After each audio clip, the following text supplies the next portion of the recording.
तेलंगाना प्रदेश के हैदराबाद की एक जगह लगती है रामनगर। यहां का रहने वाला एक व्यक्ति होता है जिसका नाम शेख नसरुद्दीन होता है।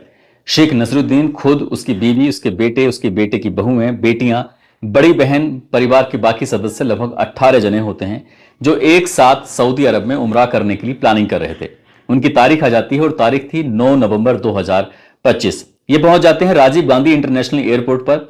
जब 18 के 18 सदस्य एक साथ थे तभी नसीरुद्दीन ने, जो उन्हें एयरपोर्ट पर छोड़ने के लिए आए थे, उनसे कहते हैं कि एक ऐसा फोटो खींचो, उस फोटो में हमारे पूरे के पूरे परिवार के सदस्य आ जाएं। तभी गिनती की जाती है। जो गिनती की जाती है तो एक दो बच्चे ऐसे थे जो इधर उधर खेल रहे थे। तभी इन बच्चों को पकड़ के लेके आते हैं और कहते हैं कि बेटा एक फोटो कराना है, बस शांत खड़े रहो।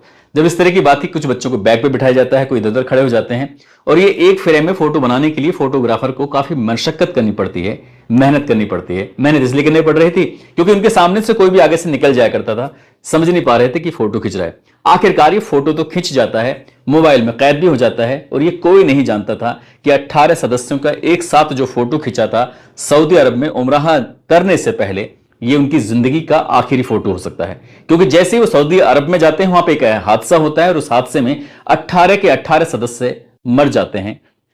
और जैसे ही उनके मरने की खबर इंडिया में पहुंचती है, न केवल उनकी बल्कि उनके साथ बाकी और जो लोग गए होते 42 से 43, तब यहां के लोगों की सोचकर भी रूह कांप जाती है कि आखिरकार उनके साथ ऐसा क्या हुआ। आज की इस कहानी के माध्यम से यही जानने और समझने की कोशिश करते हैं कि वो उमराह पर जो गए थे, आखिरकार उनके साथ ऐसा क्या हुआ जो सबके सब एक साथ 43 लोग मारे जाते हैं। आदाब, नमस्कार, सत श्री अकाल। मैं उस्मान सैफी। आज की जो सच्ची घटना मैं आपको सुनाने जा रहा हूं, ये सच्ची घटना है 16 नवंबर 2025 की शाम लगभग 4 बजे के आसपास का वक्त रहा होगा। सऊदी अरब के मक्का शहर से एक एयर कंडीशनर बस जो कि मदीना जाने के लिए तैयार खड़ी हुई थी। इसमें जो बस के 3 स्टाफ बताए जाते हैं और बाकी मौके पर इसमें जो भारत के रहने वाले थे, वो भी हैदराबाद शहर के 44 लोग थे जो कि उमराह करने के लिए आए थे। इन्होंने लगभग 1 सप्ताह के आसपास मक्का में बिताया और यहां बिताने के बाद अब अगला पड़ाव इनका था मदीना में जाने का। वहां पर जाकर ये जियारत करने वाले थे। जैसे लगभग 450 किलोमीटर का सफर था, उस सफर को तय करने के लिए ये बस में बैठे। कुछ सदस्य ऐसे थे जो जल्दी ही आराम से सो गए, कुछ क्योंकि उसमें महिलाएं भी थी, बच्चे भी ज्यादा संख्या थी, पुरुष भी थे, जो जिन्हें लग रहा था कि पूरे दिन के थके हुए हैं वो आराम से बस में जाकर सो जाते हैं। कुछ ऐसे थे जो जग रहे थे। इसी में से एक सदस्य ऐसा भी था जिसका नाम मोहम्मद अब्दुल शोएब होता है, जो कि ड्राइवर के एकदम बिल्कुल पास में बैठा हुआ था। ये अब जो समय हो गया था वो इंडिया के समय के अनुसार लगभग 1:30 बजे के आसपास का समय था। यह बताया जाता है कि भारत का और सऊदी अरब के समय में लगभग 2.5 या 3 घंटे के आसपास का अंतराल रहा था। 17 नवंबर 2025 की रात लगभग 1:30 बजे के आसपास भारतीय समय अनुसार मदीना से पहली एक जगह लगती है मुफरी हाट। मुफरी हाट में जैसे ये बस पहुंचती है, ड्राइवर और वो लड़का आराम से बातचीत कर रहे थे और बातचीत करने के दौरान ही उस लड़के ने कहा कि देखो सामने एक वाहन आ रहा है, जरा देखकर। इससे पहले कि उस वाहन को देखा जाता, इससे पहले कि उससे बचने की कोशिश की जाती, क्योंकि गाड़ी की जो रफ्तार थी, बस की रफ्तार भी बहुत ज्यादा तेज थी, सामने से जो वाहन आ रहा है उसकी भी रफ्तार तेज थी, अंधेरा था, इसलिए वो दिख भी नहीं रहा है ठीक से कि वाहन क्या है क्या नहीं है। उसकी भी लाइट जल रही थी, इधर से भी लाइट जल रही थी। आखिरकार ड्राइवर इससे पहले कुछ समझ पाता, उस गाड़ी को रोकने की उसने तमाम कोशिशें की, तमाम प्रयास किए, लेकिन ये जोरदार धमाका होता है, टक्कर लगती है और जैसे ही टक्कर लगती है तो एक धमाका होता है। धमाका इतनी तेज होता है कि आग लगने लगती है।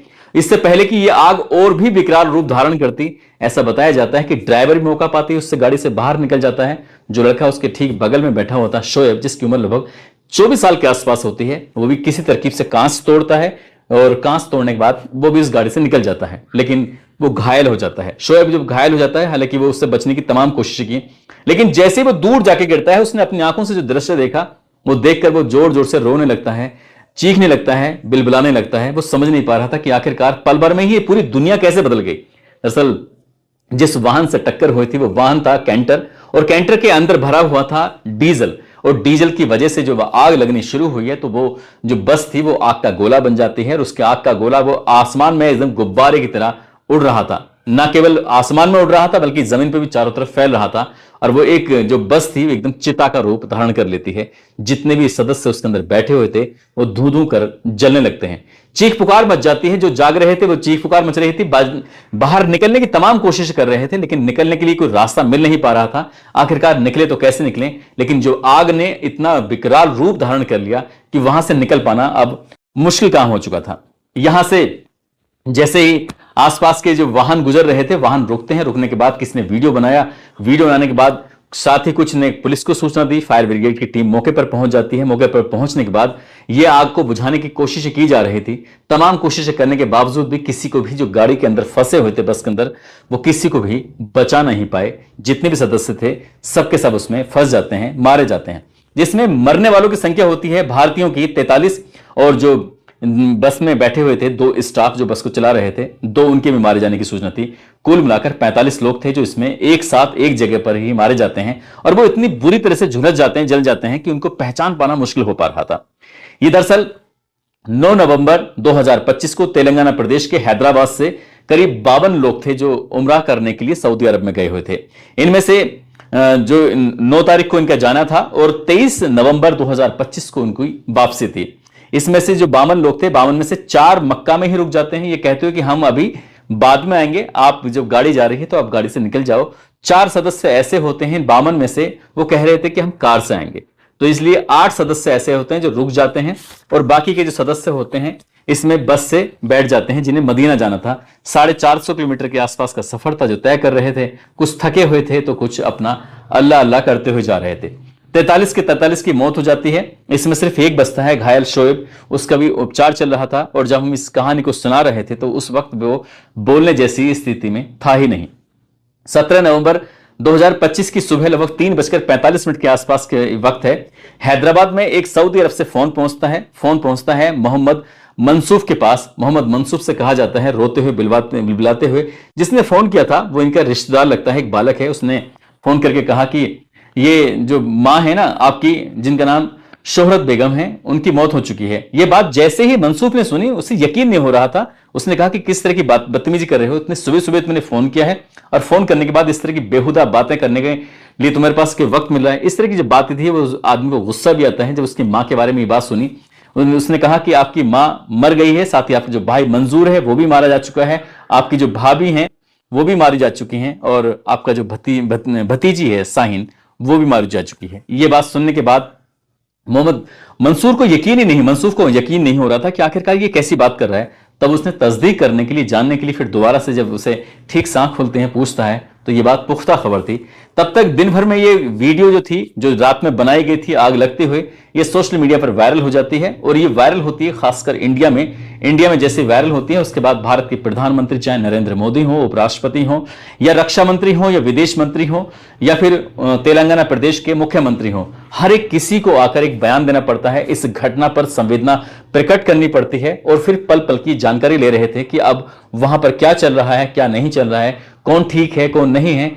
जब देर शाम तक हो जाती है, तब तक लोगों के पास, परिवार वालों के पास सूचना आनी शुरू हो जाती है। मीडिया का हैदराबाद के इस शहर के अंदर, इस जगह पर जमघट लग जाता है। ऐसे ही एक संतोष नगर जगह लगती है, ओवैसी कॉलोनी होती है। वहां पर रहने वाला एक व्यक्ति, वो मीडिया के सामने रोता हुआ बताता है कि साहब, करीब 10 या 12 दिन पुरानी बात है, उसकी बहन लगती है सबिहा बेगम उसके पास आती है, कहती कि भैया, मैं अपने बेटे की बहू और जो पोता है हमदान और इजहान, उनके साथ वो उम्रा करने के लिए जा रही है। जैसे ही भाई ने ये बात सुनी, उसने कहा कि उम्रा पर जाने से पहले तुम्हें पूरी फैमिली के साथ, पूरे परिवार के साथ मेरे घर पे जरूर आना होगा।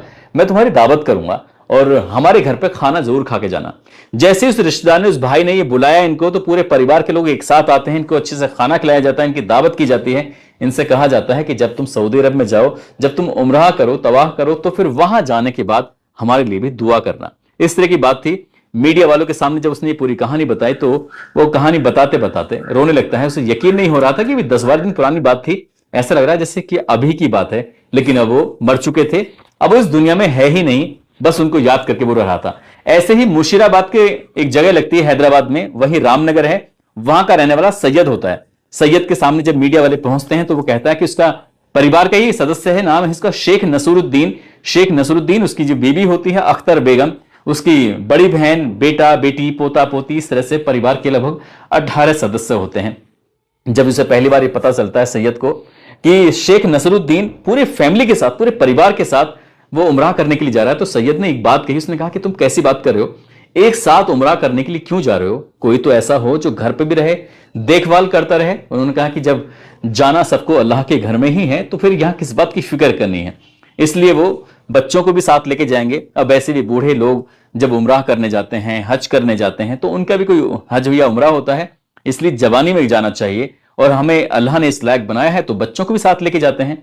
वो परिवार के 18 सदस्यों को ये जा रहा था उम्राह कराने के लिए। एयरपोर्ट पर एक साथ उनका फोटो भी खिंचा हुआ था, और जब ये फोटो सोशल मीडिया पर वायरल हो रहा था तो लोगों को यकीन नहीं हो रहा था कि परिवार के 18 सदस्यों की एक साथ ही मौत हो जाती है। ऐसे ही एक पुराना जो शहर है उसमें मल्ली पाले बाजार घाट लगता है एक जगह, वहां बताया जाता है कि परिवार के लगभग एक ही परिवार के 16 सदस्य होते हैं, जिसमें भतीजा भतीजी माँ बाप इस तरह के लगभग 16 सदस्य वो भी उम्राह करने के लिए गए थे। कुल मिलाकर 43 ऐसे सदस्य होते हैं जिनकी उस बस में मौत हो जाती है। उनकी मौत की खबर जब सुनी जाती है, परिवार के लोग बार बार एक ही बात कर रहे थे कि हमें उन्हें देखना है, हमें उनसे मिलना है, उनकी जो डेड बॉडी है उनको इंडिया में लाया जाए ताकि हम उनका परिवार के या रिश्तेदारों के साथ मिलकर उनका सुपुर्द खाक कर सकें। लेकिन जब इंडिया की गवर्नमेंट ने और वहां की गवर्नमेंट ने आपस में बातचीत करना शुरू किया है तो पता चलता है कि वो जो आग लगी थी, आग में उनके शव बहुत बड़ी मात्रा में जल जाते हैं, उनको पहचान कर पाना भी बहुत ज्यादा मुश्किल हो जाता है। हालांकि उनका ऑफिशियल रिकॉर्ड था, उसके हिसाब से उन्होंने कहा कि इनको इंडिया भेजना मुश्किल है, इसलिए इनका सुपुर्द खाक सऊदी अरब में ही होगा। और जो परिवार के सदस्य यहां आना चाहते हैं सऊदी अरब में, तो इसलिए 2-2 सदस्य को आने की अनुमति भी है ताकि वो इनके सुपुर्द खाक में शामिल हो सकें। अब जैसी बात बताई जाती है, साथ ही आगे चल के ये भी बताया जाता है कि उन्हें मुआवजे की भी घोषणा कर दी जाती है। मुआवजा कितना है कितना नहीं, ये तो खैर बात की बात है, लेकिन जब ये मौत की खबर, जब ये उम्राह पर गए हुए लोगों के बारे में पता चलता है, सोशल मीडिया पर यह खबर तैर रही थी, वायरल हो रही थी, तो लोगों को यकीन नहीं हो रहा था कि इतने अच्छे काम से वो गए, उनके साथ इतना बड़ा हादसा वहां पर हो गया है। दोस्तों, इस पूरे घटनाक्रम को सुनाने का उद्देश्य किसी को परेशान करना नहीं है, किसी का दिल दुखाना नहीं है, बल्कि आपको जागरूक करना है, आपको सचेत करना है। साथ ही ड्राइवर के बारे में कई जगह तो ऐसी बताया गया था कि ड्राइवर भी अपनी उस शोएब की तरह जान बचाकर भाग जाता है, कूद जाता है, लेकिन कई जगह ऐसा था कि उसका कहीं जिक्र नहीं था। हालांकि गाड़ी के अंदर बैठे हुए 2 स्टाफ वाले होते हैं, उनमें 2 की मौत के बारे में जानकारी थी। इस बात की पुष्टि नहीं हो पाई कि ड्राइवर भी उस शोएब की तरह बाहर निकल जाता है या नहीं निकलता है। दोस्तों, जाते जाते ये रोहतक के रहने वाले मनोज शर्मा हैं, साथ ही पुणे से हैं रिद्धि और सिद्धि, ये जुड़वा हैं, जुड़वा बहनें। आज इनका भी जन्मदिन है, इनको जन्मदिन की ढेरों सारी शुभकामनाएं, बहुत बहुत मुबारकबाद।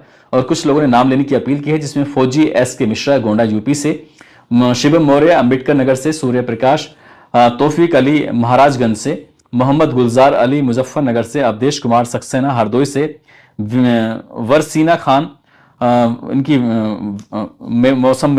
मौसम खान मेवाती इनकी वाइफ है ये, डॉक्टर नजरे आलम सिवान से हैं, इमामुद्दीन मंसूरी अहमदाबाद गुजरात से हैं, अजीज राजवंशी, अरविंद कुमार भरतपुर से, मोहम्मद आसिफ बिहार से। आप सब लोग अपना ख्याल रखें, सुरक्षित रहें। जय हिंद, जय भारत।